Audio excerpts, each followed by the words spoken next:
Well, we are back for another episode of Use It or Lose It, Train for Life. I've got Kayla Smith, who's with me every week. Don't ask me why she puts up with me on this podcast. Uh, but, she puts her body through a lot of stress, so maybe she just likes being around stress. I don't know. But you're hanging out. More resilient. More resilient. You talked, we talked a little bit before this podcast about value and the value of something and making sure that whatever we're paying for something or whatever we're giving up, it doesn't have to be dollars, right? If we're giving up time, that's a currency. Time, attention's a currency. And I met this guy right here. This guy, well, you can't really see this guy, but it just was dream big. This is like, if you look on here, it says 2009. It was really cool. He grew up with nothing, absolutely nothing, except, do you ever remember gym class? Well, I don't know if you're as old. Well, you're not as old as I am, but those big rubber balls that you played dodgeball with, those big, you can grip.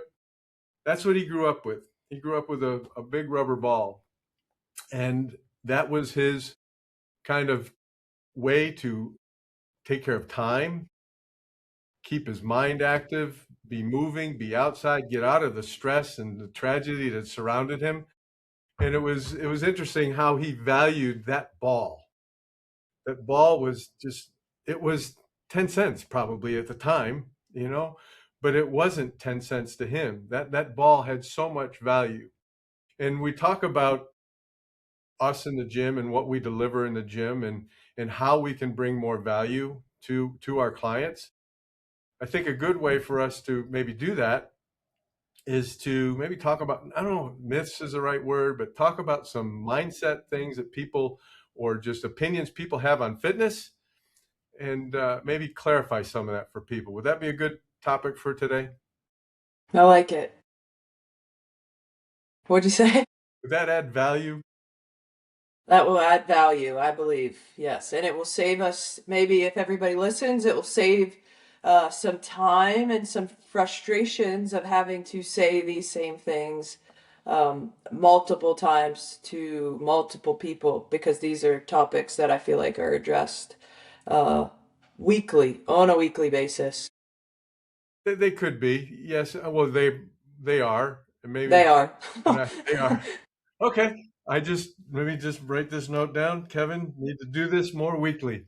Um, but it's tough. I mean, today, the world that we live in, the information age that we live in, there is so much peppering our brains, our minds, just entering every single day. It's like that movie Up, right? I don't know if you saw that movie Up.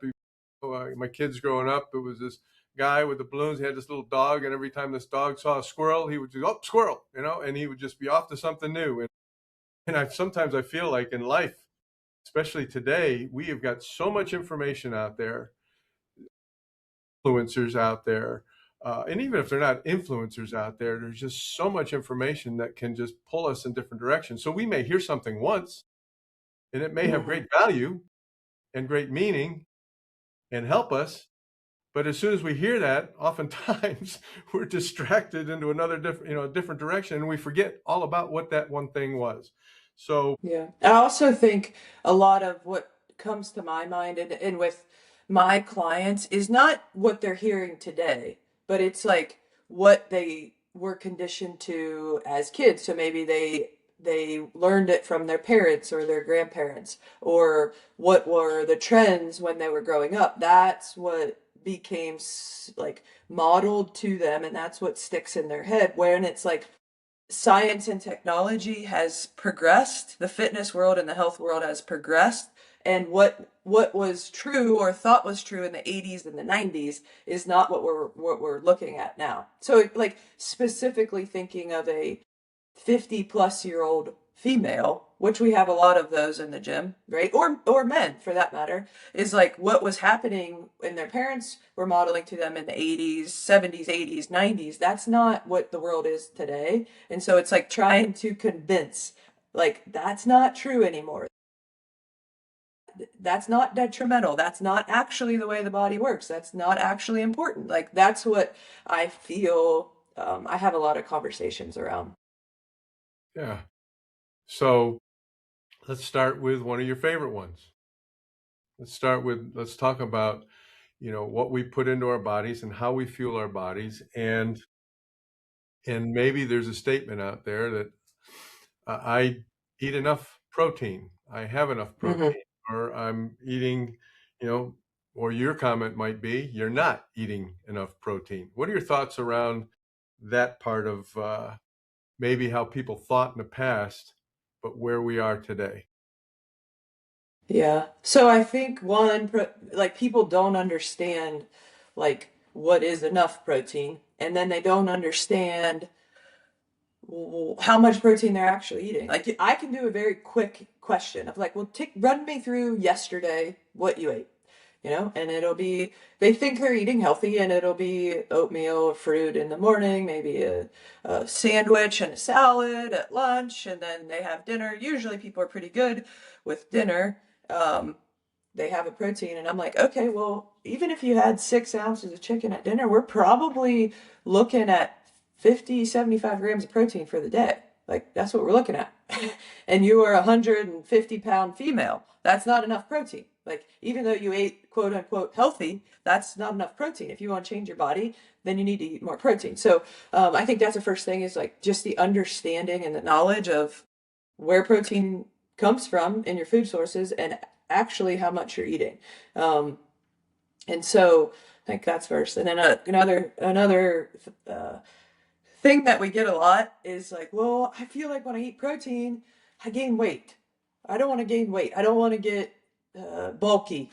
And it's like, sister, you're not gonna get you're not gonna get bulky. Eat protein. Like you just told me that your energy levels crash. You just told me that you're hungry all the time. You just told me you don't like the way your body looks. But now you're telling me that you don't want to eat protein. Well, I can guarantee if you ate more protein, I would probably solve all those things.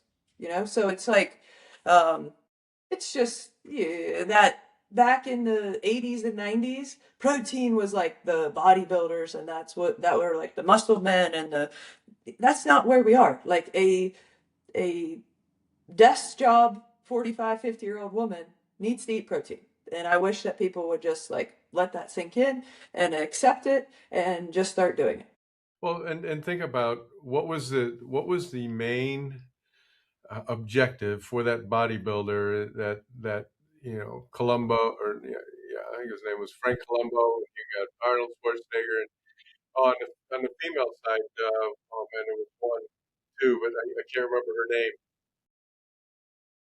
And Dana Bailey comes to my mind, but it's probably a little after your time. yeah, but anyways, what was the objective of that bodybuilder? It was to grow muscle, right? It was to Hmm. grow muscle.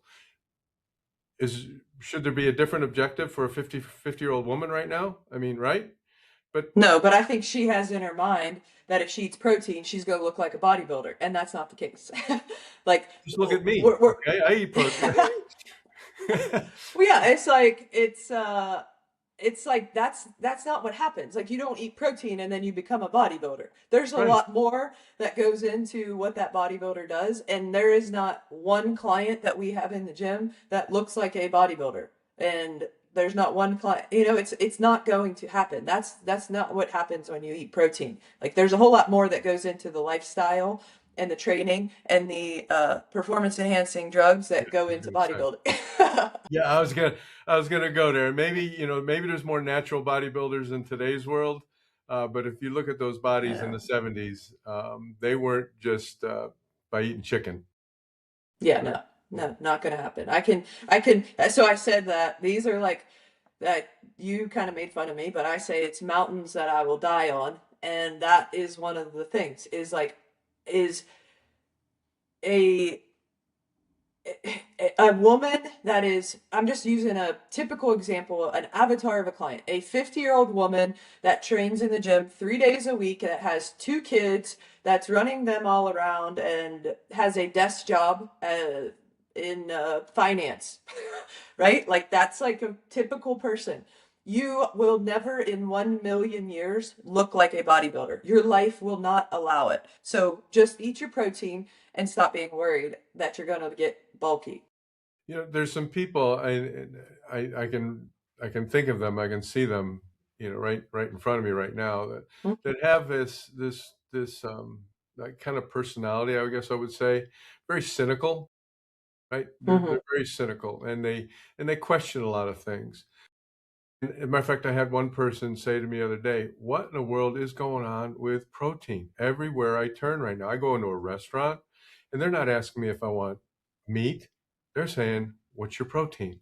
And you look at commercials right now on television. It's protein, protein, protein, and there's some cynical people out there. And I guess what I would like to ask you, just from your point of view, the cynical people out there that may not, okay, yeah, I'm supposed to eat protein, but is this just another one of these fads? Is this just another one Mm-hmm. of these gimmicks that 2 years from now it's going to be something different? How can we Mm-hmm. help people kind of get past their cynicism? Well, I believe in science. And Okay. so, I mean, the science now shows the benefits of protein, not just from an aesthetic or body composition standpoints, but a lot of the struggles that people have with satiety or energy depletion, like protein is now proven to assist with those. And I don't know, but like maybe in 100 years something else will come out. I won't be here to see it, but right now I know that protein helps, so I'm going to eat protein because the science shows that now. And people may say, well, in the this is where I like argue because they will say in the past it was like, maybe it was being a vegetarian, maybe it was being a vegan. Those are fads, whatever. But science has progressed. It's not like we're just switching fads. It's science has progressed over those years. So back in the like low carb or fat free stages like South Beach and Weight Watcher, whatever it may be, those things are technology and science. People have learned new things just as they do in everything. We're not the same in any area.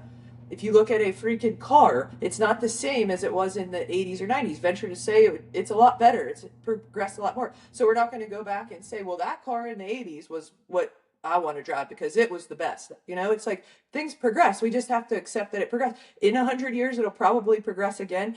I would say probably protein will stay in there. I don't know. Maybe in 100 years we'll figure it out. Well, and I think it was in there. I mean, let's just go back to the objective, to grow muscle. So what was one of the things that these, even though there was other things enhancing to create that larger body, that larger muscle mass, but their basic plan to grow muscle mass was to eat more protein, to fuel their body with more protein. So it was there in the 70s. All right. We didn't have social media. We didn't have 24/7 television, right? We didn't have all of this, again, information hitting us. So I don't think it is a fad. I think it's been there all No. along. We're just creating we have more resources to create more focus on it today. So, all right, kind of to go along with that, and I don't believe this is one, and I want to make that very, very, very clear. It is not one, but there is the mountain you will die on, that creatine is not dangerous, okay? And it's definitely not a steroid. Yes. I think every person should take creatine every day, no matter who you are. If you are 70, if you are 20, I think you should take your your serving, 5 milligrams or whatever per day, every day. I don't think that there are any negative side effects other than if you have maybe like a pre-existing kidney disease or something like that potentially, but most of our people don't. It's like, and that, like, your doctor will say like, no, you have this, don't stay. But I don't. I get a lot of females especially and they're like, well, that was like, that's a steroid like that. No, it's not a steroid.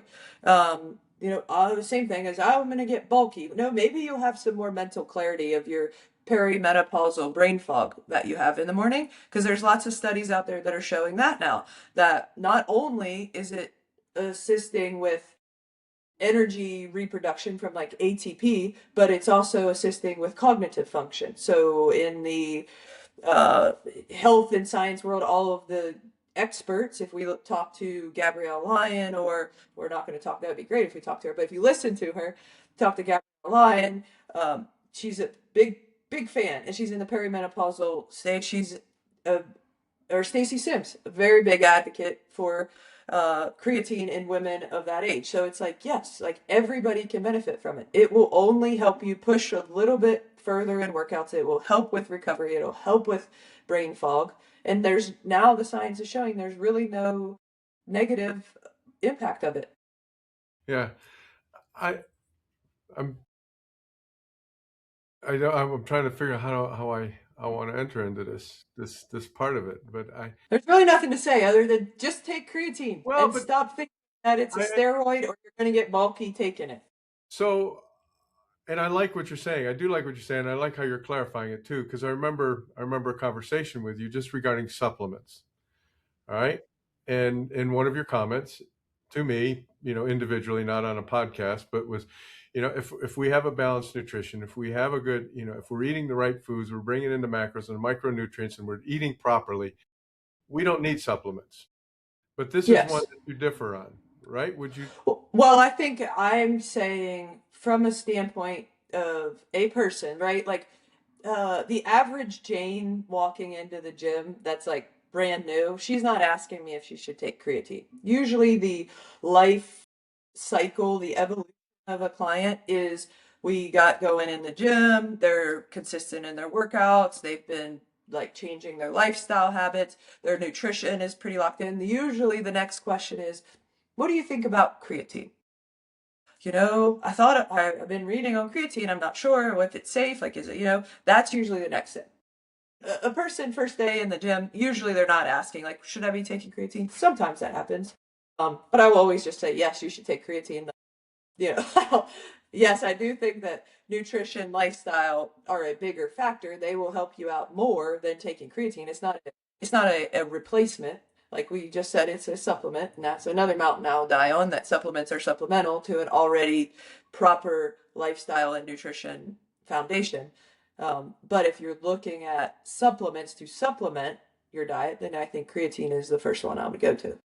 I and I agree, and I would say if I were to talking to people, I've tried it before. And I would say, I think maybe you've tried it before, but creatine, in your opinion, right? Maybe or science, right? Creatine is not something you can take, for a week and say, okay, I can notice a difference already, right? This is something that takes a while to kind of take effect. Is that not?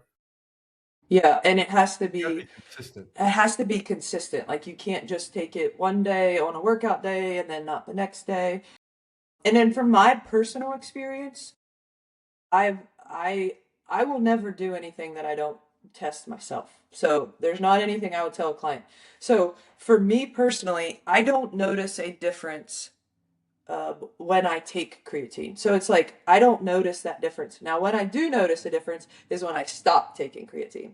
Mm, And so a lot of the times it happens when I'm traveling. So say I forget to take it with me. So, I don't take it. Sometimes it's a little sketch taking your little bag of white powder onto through through security.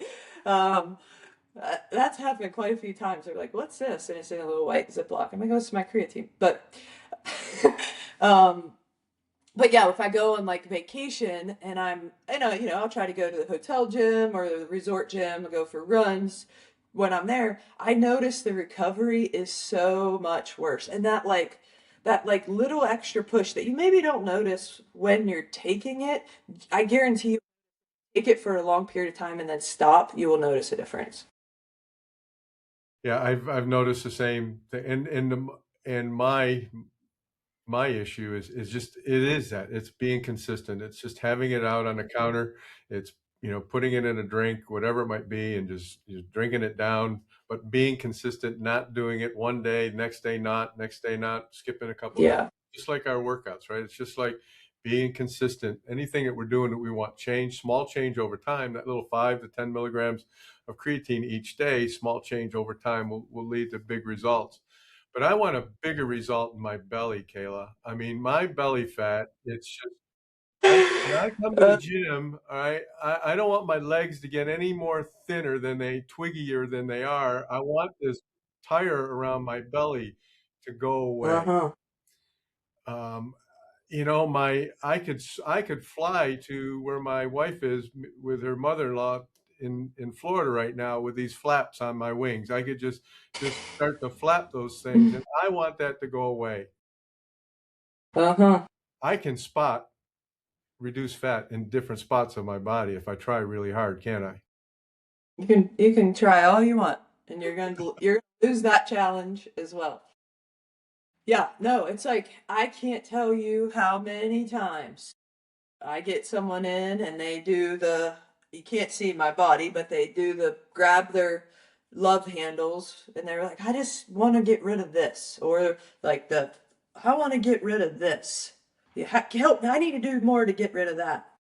And I So mean, it's that to the okay, point now where, if you're not watching, that she's picking up her arm and her triceps doesn't flop, right? I mean, they're as hard as a rock, but I've seen some pretty good flaps. yeah, there's some good flaps. And so I mean, I'm fully honest at this point. Is like I try to approach this in the nicest and appropriate way, but it's ridiculous, and I'm to the point where I'm like, no, we can't. You can't do that. Like, actually, you do have a tricep. You probably have a really nice tricep under there. It's just covered up with body fat. And so, if you want that to look different and feel different, then you need to lose the body fat that's on top of it. Everybody has a six pack. If you're with us as a client, you are doing core work. There's not one program that doesn't have probably at least 3 to 6 core exercises plus all the like multi-joint functional training that we do. You're working your core even if you're doing a goblet squat. That's why we anterior load a squat. So it's like you're doing core work every single day you're in the gym. You have abdominals under that love handle that you're jiggling, but you can't see it because you have too much body fat on it. And so we just learned last week, how do you lose body fat? You have to put more muscle on your body and then eat properly to pull the body fat off of your body. So So is there a way that the body fat does come off the body? You would think just looking in the mirror and I say, well, this is where I have most of my fat. If I'm going to lose fat, I'll see it there first, right? yeah, you can't, your body doesn't listen to you. Like you can say, I want to lose it in my under my tricep. And it's like, that's cool, but it's not going to happen. It's going to lose it where it loses it. Right. And usually, like, last place to go is like your midsection, except especially for perimenopausal, menopausal, postmenopausal women.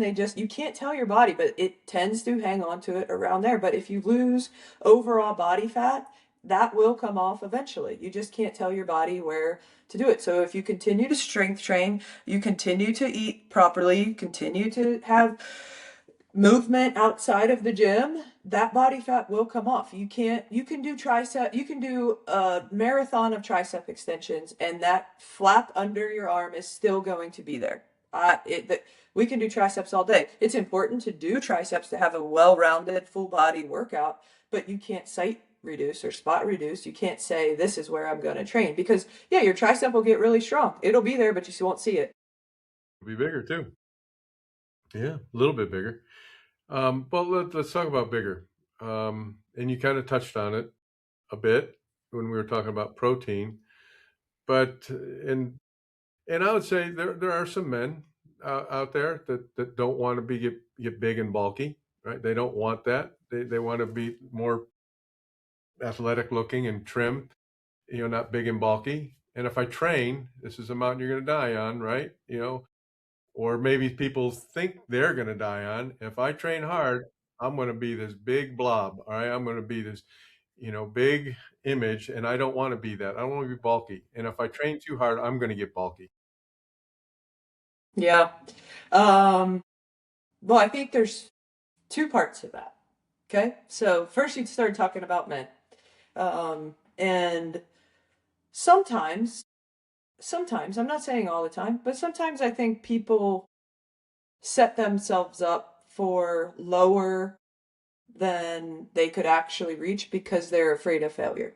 So I've noticed that a lot with men. That's a good starting point. Is sometimes they'll say, "Well, I just don't want to get like I don't want to be shredded.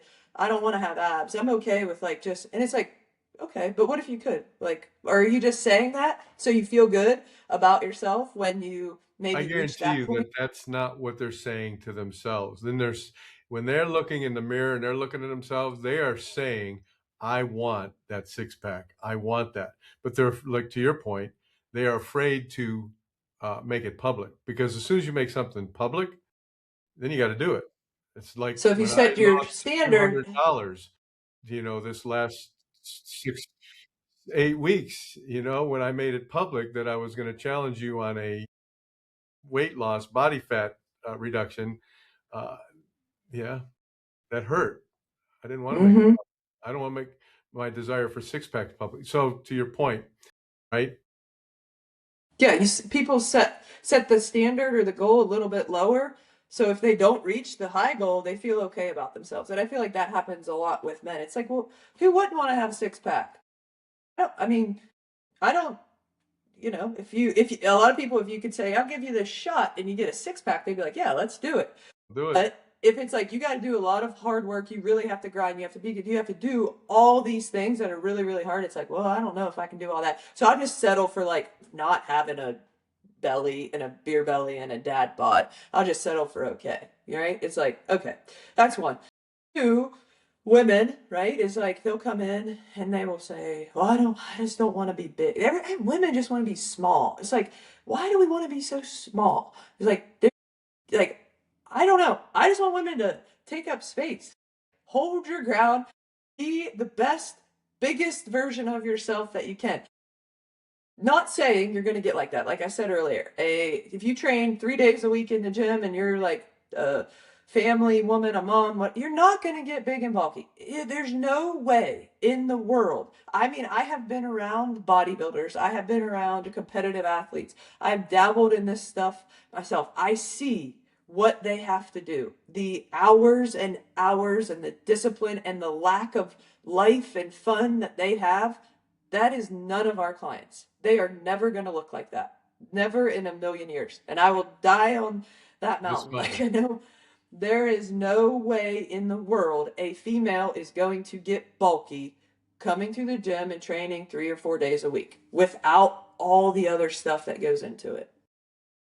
Not Yeah. going to happen. So put that to rest. Yeah. Get in the gym. Work out. Last one. Okay. Okay. I work out 3 days a week. That's enough. Mm-hmm.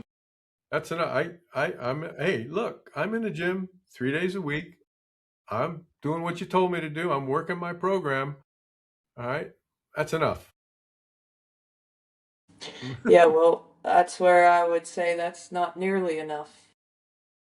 I think that the way that I view the gym, and this is probably like a terrible business owner and marketing strategy, but I view it as like the catalyst to the rest of the stuff.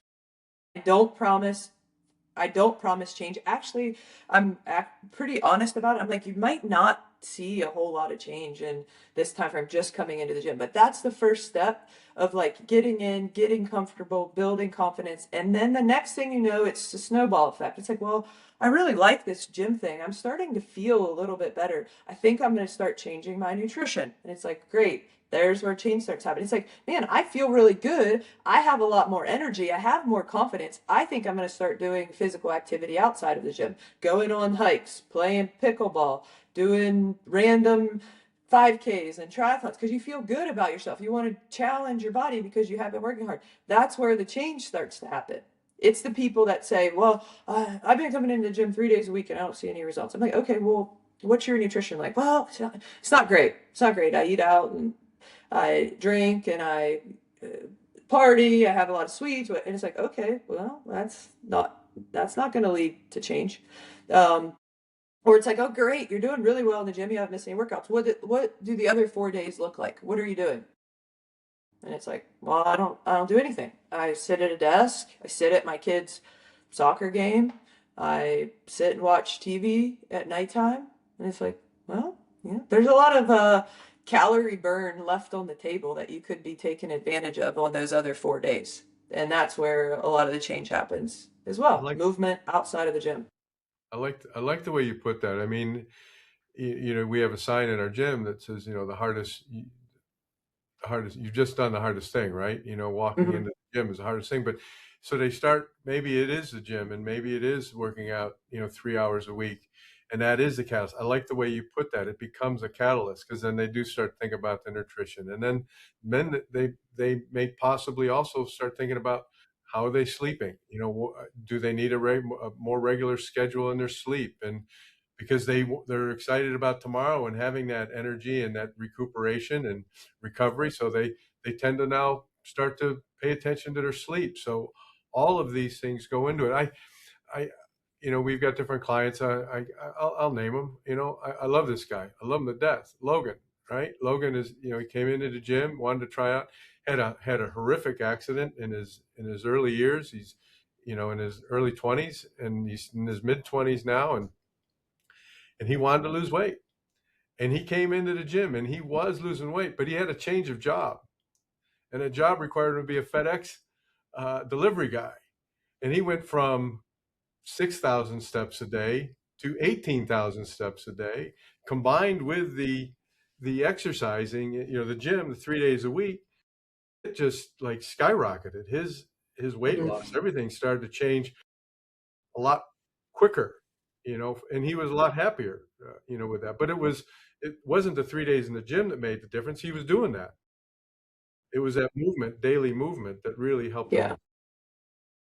get there. Well, I'm thinking of like, so I'm just thinking of a couple clients as an example as well, is using fitness as, like you said, the catalyst. And so, yeah, well, you just use Logan, so I will use Haley as an example. Um, right? She came in, same thing. She said she just didn't have any energy. Her lifestyle was she worked, what she works a desk job, so she sits most of the day. It seemed like they would go out on the weekends to eat and kind of enjoy themselves, and seemed like there was a lot of sitting around the house, a lot of resting, and no shame in it, but that was what she came, right? What's really cool now is she's seen a lot of progress. And while I would love to take the credit for her 4 days a week of programming in the gym, that's not when the progress really took off. Now, if she comes in on a Monday, it's like, what did you, or I see, when I see her during the week, I usually see her on a Wednesday or Thursday morning, but I'm like, what'd you do this past weekend? And it's like, oh, we played pickleball. She's looking at buying bikes. They bought a bike rack for her car so they can go down to the trail there. She's asking about hikes that she wants to do. They made like a meal together. They did a healthy recipe, and it's like, well, I mean, that's where the change happens. Like that's where, I mean, she like took off with weight loss. I mean, I think it was, what was it, like 8 pounds in like 6 weeks or so this last time we got on the InBody. But that was the change. Her programming in the gym didn't change. Like it's been the same since she's been there. The change happened outside of the gym. Lifestyle change. She's more active, and because she has more energy. Like it's a different person that sat there the first day was like, I don't really do much. Like I don't, it's like we're like sending new bikes back and forth to each other. Like this is a good one. You should get this one. She's excited about the bike rack. But that's like not something the person that I had when she started would have said.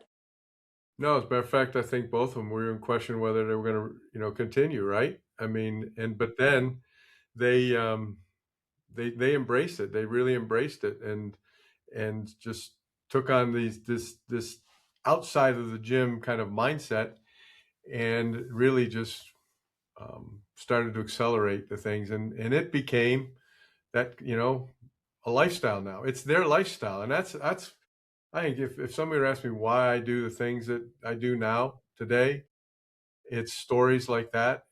And we have a lot more stories like that in the gym, with the people that come in to see us.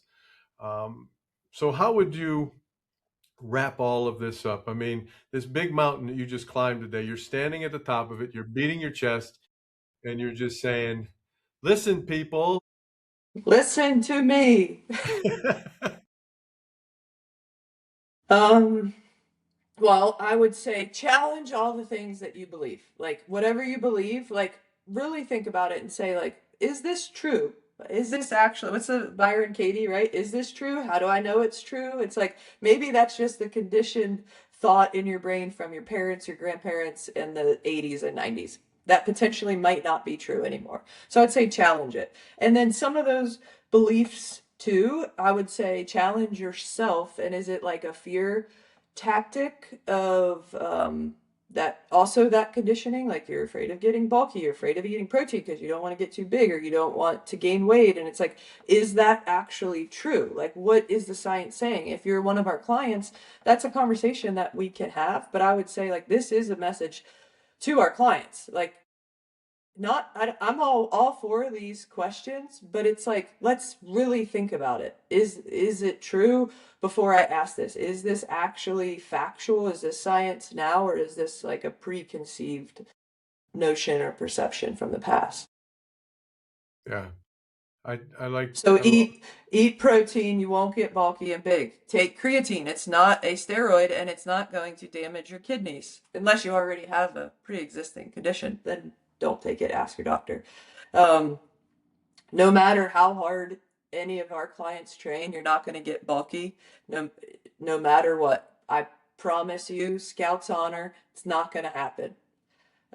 And then if you feel like you're not seeing progress, be honest with yourself and what you're doing outside of the gym because they play a bigger role than what you're doing in the gym. And then that's where the progress actually happens.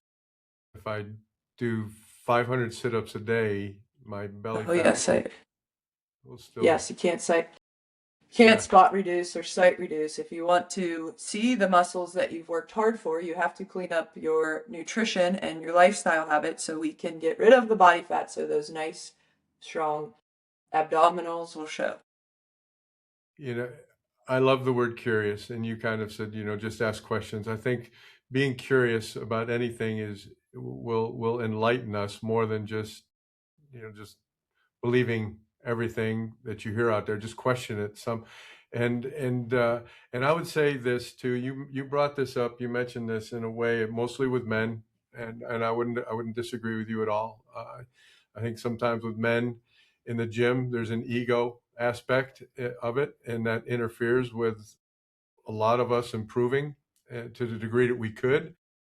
And I would just say, don't be afraid of your light. Marianne Williamson has a quote out there: our greatest fear is not our darkness, our greatest fear is our light. Because when we show people we can do something, they're going to ask us to do it again and again and again. And a lot of times, there's work involved, and we'd rather be comfortable. We'd rather, to a degree, we'd rather grasp that comfort rather than in get involved with what it's going to take to get the results that we want. So be curious, go after that light. Just go after that light. Don't be afraid of it. Your life will be so much better in all aspects by challenging yourself and being curious and growing. So, hey, next week, this wasn't by chance. Well, it was by chance, but I didn't realize the name of this podcast until Kayla sent it to me. Mountains that I would die on. How about next week, Kayla, if we talk about mountains we'd like to climb, hikes that we'd like to go on, different places, maybe not just hiking but trips, places to visit that would create an opportunity for us to move outside the gym. Yes. I always say, people ask, like, if you didn't do this, what would you do? And I always say, oh, I know, because I feel like I do this in my free time anyways, is I would be a adventure travel planner. So next week, tune in. We're going to go on Kayla's An adventure. adventure. And it could be in West Virginia. It could be, surrounding states. It might even be across the country where you might be able to see. But you've been to some really cool places. I think you're headed to another one at the end of this month. You're going to do a nice little trip at Yeah. the end of this month as well. So next week we're going to have a little fun, maybe get away from fitness, but it'll still be tied to fitness. where can we visit? Where can we hike? Where can we enjoy the special places that are right in our backyard, most likely? All right. Yes, I'm excited. All right, everybody. See you next week.